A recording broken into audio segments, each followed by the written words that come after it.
तो आज हम पढ़ेंगे भारतीय संविधान के अनुच्छेद के बारे में। जैसा कि हम सभी को ज्ञात है कि भारतीय संविधान दुनिया का सबसे विस्तृत लिखित संविधान है। जब यह 1950 में लागू हुआ था, तब इसमें 395 अनुच्छेद, 22 भाग और 8 अनुसूचियां थी। आज अनुसूचियां बढ़कर 12 हो गई हैं और संशोधनों के कारण कई नए उपअनुच्छेद जोड़े गए हैं। लेकिन दिलचस्प बात यह है कि आधिकारिक रूप से अभी भी अनुच्छेदों की संख्या 395 ही है।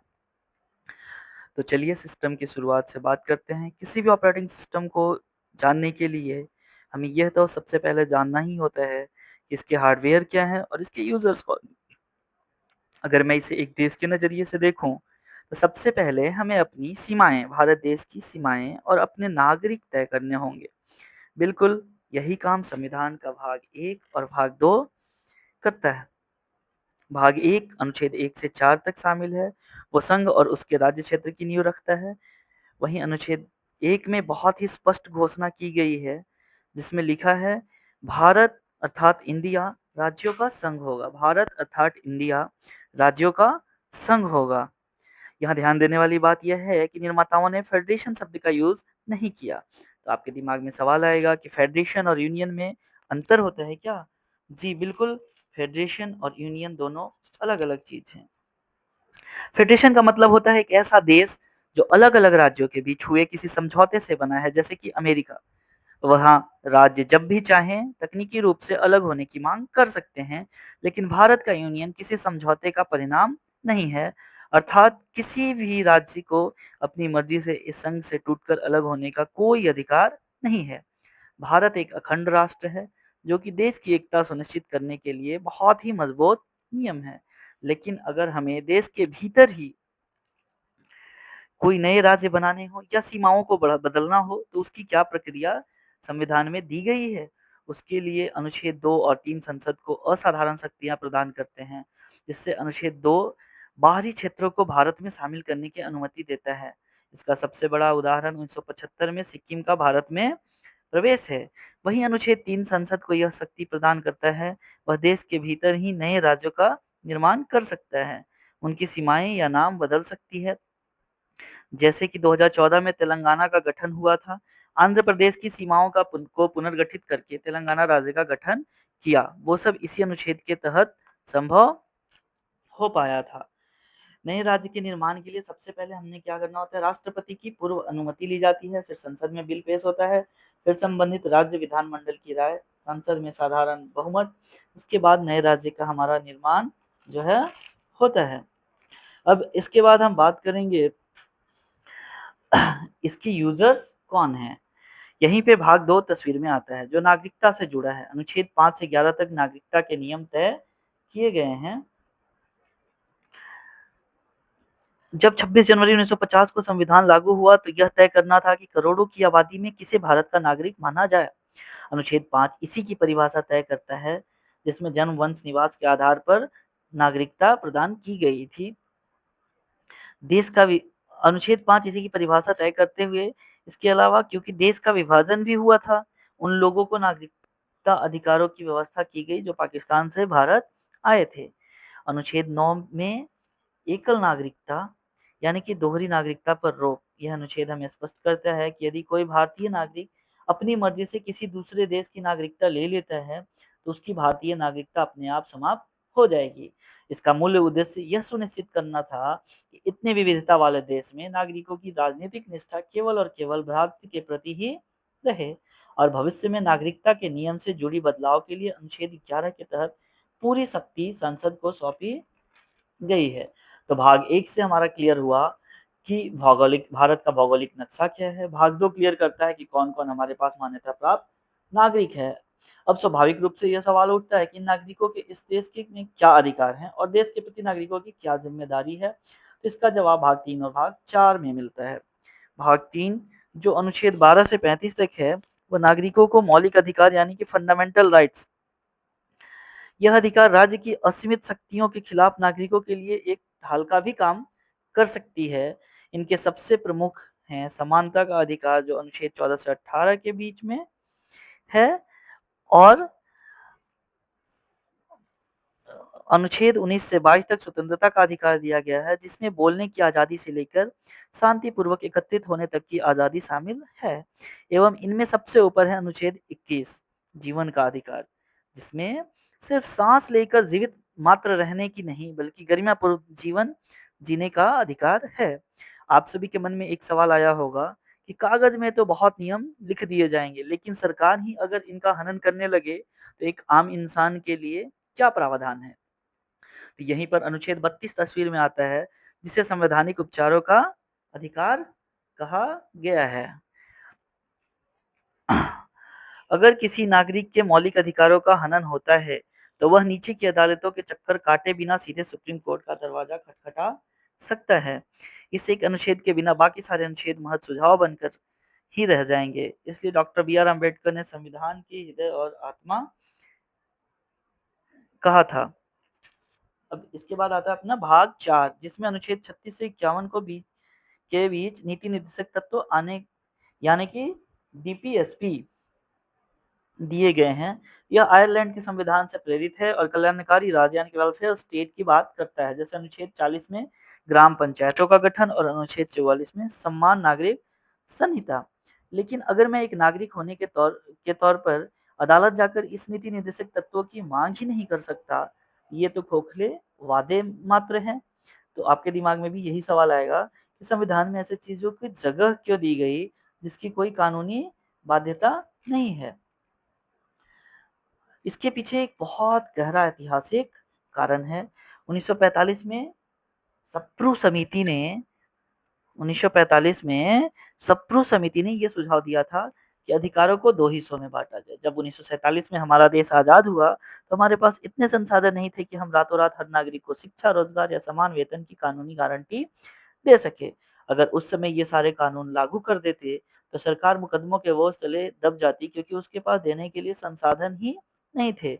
इसलिए संविधान निर्माताओं ने एक बहुत ही व्यावहारिक रास्ता निकाला, जो तुरंत दिया जा सकता था, जिसे बोलने की आजादी, समानता, उसे भाग 3 यानी मौलिक अधिकारों में रखा गया, और जिन्हें संसाधनों के आने पर भविष्य में लागू करना था, उन्हें भाग 4 यानी डीपीएसपी में रखा गया। यह किसी भी राज्य के लिए दिशा निर्देश हैं, यानी मौलिक अधिकार हमारी राजनीतिक आजादी तय करते हैं और नीति निर्देशक तत्व हमारी सामाजिक और आर्थिक मंजिल तय करते हैं। और इसी के साथ भाग 4 के तहत अनुच्छेद 51 ए भी जोड़ा गया, जिसमें नागरिकों के मौलिक कर्तव्यों की बात है। क्योंकि आप किसी सिस्टम से अगर अधिकारों की उम्मीद करते हैं, तो आपको सिस्टम के लिए जिम्मेदारियां भी निभानी पड़ेंगी। जो हमें पता है, अधिकार और कर्तव्य एक ही सिक्के के 2 पहलू हैं। तो भाग 4 जो है डीपीएसपी, उसके उसे याद करने के लिए हमने ट्रिक बना रखा है फ्रीड, free education, right to education, equal pay, environment, distribution of wealth. Free education मतलब बच्चों की शिक्षा, काम का अधिकार, समान वेतन, पर्यावरण और संसाधन वितरण जो है, ये भाग 4 में रखा गया। भाग 4 में रखा गया क्योंकि इन्हें तुरंत दिया नहीं जा सकता था, कानूनी अधिकार के रूप में नहीं प्रदान किया जा सकता था। कानूनी अधिकार के रूप में प्रदान किया जा सकता था, जो उसे भाग 3 में रखा गया, freedom, life, equality, education and treatment, fleet. भाग 3 के लिए हमने टिक बना रखा है फ्लीट, एंड भाग 4 के लिए फ्रीड। इसके बाद तो हमारे अधिकार तय हो गए, देश की नीतियां तय हो गई और हमारे कर्तव्य भी स्पष्ट हो गए। लेकिन इन अधिकारों की रक्षा करने और इतने बड़े देश को जमीनी स्तर पर चलाने के लिए क्या प्रबंधन है? इसे समझने के लिए हमें संविधान के भाग 5 और भाग 6 को देखना है। भाग 5 संघ यानी केंद्र सरकार के लिए है, जो अनुच्छेद 52 से 151 तक चलता है, और भाग 6 राज्य सरकारों के लिए है, जो अनुच्छेद 152 से 237 तक है। यहाँ अनुच्छेद 52 से 73 तक में भारत के राष्ट्रपति एवं उपराष्ट्रपति के बारे में बताते हैं। अनुच्छेद 74 और 75 प्रधानमंत्री और उनके मंत्रिपरिषद के बारे में बताते हैं। साथ ही अनुच्छेद 76 में भारत के सबसे बड़े वकील यानी महान्यायवादी का जिक्र है। अब हम भाग 5 की बात करें, तो भाग 5 में अपना सरकार के अंदर सबसे पहले कौन-कौन आता है? 3 वर्किंग बॉडी है हमारे पास, कार्यपालिका, विधायिका और न्यायिका। भाग 5 जो संघ सरकार है, अनुच्छेद 52 से 151 तक है। कार्यपालिका के सबसे पहले हम किसके आर्टिकल्स हैं? कार्यपालिका के। 52 से 62 तक भारत का राष्ट्रपति, आर्टिकल 63 इज फॉर उपराष्ट्रपति, 72 राष्ट्रपति की क्षमादान शक्ति, 74-75 प्रधानमंत्री और नीति परिषद और 76 महान्यायवादी के लिए। इसके बाद आता है अपना विधायिका, आर्टिकल 79 जो है 79 वो संसद का गठन, 108 दोनों सदनों की संयुक्त बैठक, 110 धन विधेयक जो कि सिर्फ लोकसभा में पेश किया जाता है, 112 वार्षिक वित्तीय वितरण और 123 राष्ट्रपति की अध्यादेश शक्ति। न्यायपालिका इस संघ सरकार के अंदर न्यायपालिका अपनी जो है वो थर्ड बॉडी है, जुडिशियरी। तो इसमें सबसे पहले आता है अनुच्छेद 124 सुप्रीम कोर्ट की स्थापना करता है और अनुच्छेद 148 का प्रावधान सीएजी का अनुच्छेद 148 CAG controller and auditor general का प्रावधान करता है, जो इस बात की जांच करते हैं कि इस सरकार के द्वारा सारे संसाधनों का सही इस्तेमाल हो रहा है या नहीं हो रहा है। ये सब तो ठीक है, लेकिन इन सारे अनुच्छेदों के नंबर याद करना किसी आम इंसान के लिए तो असंभव सा लगता है, क्योंकि केंद्र के अलग नियम, राज्यों के अलग-अलग नियम। तो आपको स्रोत सामग्री में एक शानदार गणितीय पैटर्न का जिक्र है, जिसका आपने ध्यान नहीं दिया होगा। निर्माताओं ने सिर्फ नियम नहीं लिखे, बल्कि केंद्र और राज्यों की मशीनरी के बीच एक समरूपता भी बनाई है। वो कैसे?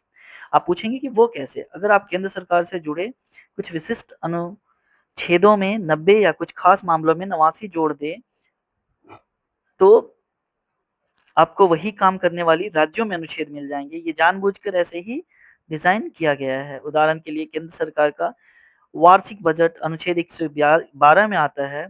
इसमें 90 जोड़े तो 202 हुआ, जो कि राज्य सरकार में वार्षिक बजट का प्रावधान करता है। अनुच्छेद 123 राष्ट्रपति को आपात स्थिति में अध्यादेश जारी करने की शक्ति देता है। इसमें 90 जोड़े तो अनुच्छेद 213 जो कि राज्यपाल को अध्यादेश की शक्ति देता है। अब हम बात करते हैं संघ और राज्य संबंधों के लिए भाग 11, 12 और 14, 11 और 12 बनाए गए। भाग 11 सबसे पहले संबंध की बात करें। भाग 11 जो अनुच्छेद 245 से 263 तक है, वह स्पष्ट करता है कि केंद्र किन विषयों पर कानून बनाएगा और राज्य किन विषयों पर। और अगर फिर भी विवाद हो जाए, जैसे कि दो राज्यों के बीच अगर पानी को लेकर जल विवाद का न्याय निवर्वन के लिए अनुच्छेद 262 दो राज्यों के बीच ट्रिब्यूनल निर्माण का रास्ता देता है। अब बात करते हैं सबसे बड़े मुद्दे की, जिसके बिना कोई सरकार नहीं चल सकती, यानी कि पैसा। पैसों के प्रबंधन के लिए भाग 12 है। इसका अनुच्छेद 266 संचित निधि बनाता है और 67 आकस्मिकता निधि यानी कि इमरजेंसी फंड बनाता है, जिसमें सरकार का सारा टैक्स और राजस्व जमा होता है। अगर केंद्र सरकार ही यह तय करने लगे कि किस राज्य को कितना पैसा मिलेगा, तो वो उस राज्य में हो सकता है ज्यादा पैसा दे दे जिसमें उसकी सरकार हो, ऐसा न हो। इसलिए अनुच्छेद 280 के तहत वित्त आयोग का इंडिपेंडेंट बॉडी वित्त आयोग का गठन किया गया है, जो कि पूरी तरह से स्वतंत्र सिस्टम है। इसी भाग में अनुच्छेद 300 ए भी है, जो संपत्ति का अधिकार से जुड़ा है, जिसे मौलिक अधिकार से हटाकर सिर्फ एक कानूनी अधिकार बना दिया गया था। इसे कानूनी अधिकार क्यों बनाया गया था? ताकि सरकार रेलवे, सड़क या जन कल्याण के प्रोजेक्ट के लिए अधिग्रहण कर सके, बिना इसके कि लोग मौलिक अधिकारों का हवाला देकर हर प्रोजेक्ट को सुप्रीम कोर्ट में चैलेंज करने लग जाएं।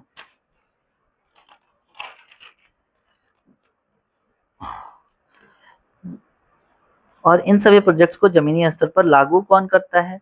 नेता तो हर 5 साल में बदलते रहते हैं। तो इनको लागू करने के लिए भाग 14 के तहत एक स्थायी नौकरशाही की व्यवस्था की गई है। अनुच्छेद 312 अखिल भारतीय सेवाओं का निर्माण करता है और अनुच्छेद 315 संघ और राज्यों के लिए लोक सेवा आयोग की स्थापना करता है। भाग 15 के अनुच्छेद 324 एक पूरी तरह से स्वतंत्र चुनाव आयोग की स्थापना करता है। इसके बाद हम बात करते हैं आपातकाल की। आपातकाल के लिए भाग 18 बनाया गया है, जिसमें आपातकालीन प्रावधान है। यहाँ भी याद रखने के का एक बहुत ही सरल लॉजिक है, सिर्फ 4 का अंतर। 352 राष्ट्रीय आपातकाल, 356 अगर 352 में 4 जोड़े तो 356 राष्ट्रपति शासन और 356 में 4 जोड़े तो वित्तीय आपातकाल। राष्ट्रीय आपातकाल का आधार है युद्ध या बाह्य आक्रमण या सशस्त्र विद्रोह अगर हो रहा है, इसका प्रभाव पूरे देश पर या किसी भाग, जो विशेष भाग जिसमें इसका ज्यादा प्रभाव है उसमें लागू होता है। इसमें आर्टिकल 19 निलंबित हो जाता है, जिसमें स्वतंत्रता की आज़ादी जो है कि freedom of speech, expression, assembly, association, ये सब कर्टेल कर दिया जाता है। इसके बाद आता है राष्ट्रपति शासन।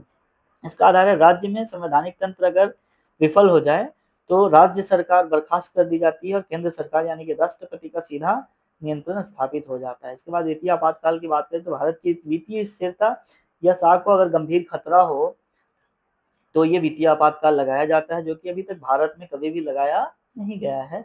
इसका प्रभाव सरकारी कर्मचारियों के वेतन में कटौती की जा सकती है, राज्य में अलग वित्तीय निर्देश दिए जा सकते हैं।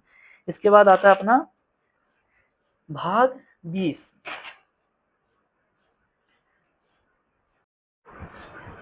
भाग 20 का अनुच्छेद 368 संसद को यह शक्ति देता है कि वह विशेष एवं सख्त प्रक्रिया का पालन करते हुए संविधान में संशोधन कर सकती है। इसके संविधान के संसद में, लेकिन इसमें संविधान का मूल ढांचा सुरक्षित रहना चाहिए, उसके साथ कोई छेड़छाड़ नहीं होनी चाहिए। अब बात करते हैं अंतिम पड़ाव यानी कि भाग 22 की। इसमें आर्टिकल 393 से 395 तक है। आर्टिकल 393 जो इस पूरे दस्तावेज को संक्षिप्त नाम देता है भारत का संविधान, और अंततः अनुच्छेद 395 एक ऐतिहासिक आजादी का प्रतीक है। इस अनुच्छेद के जरिए 1947 के भारतीय स्वतंत्रता अधिनियम और भारत शासन अधिनियम 1935 को पूरी तरह से रद्द कर दिया गया, यानी कि हर एक कानूनी दौर को इस आखिरी अनुच्छेद के साथ हमेशा के लिए काट दिया और एक संप्रभु राष्ट्र बन गए। इस तरह से हमने कवर किया आर्टिकल 1 से 395।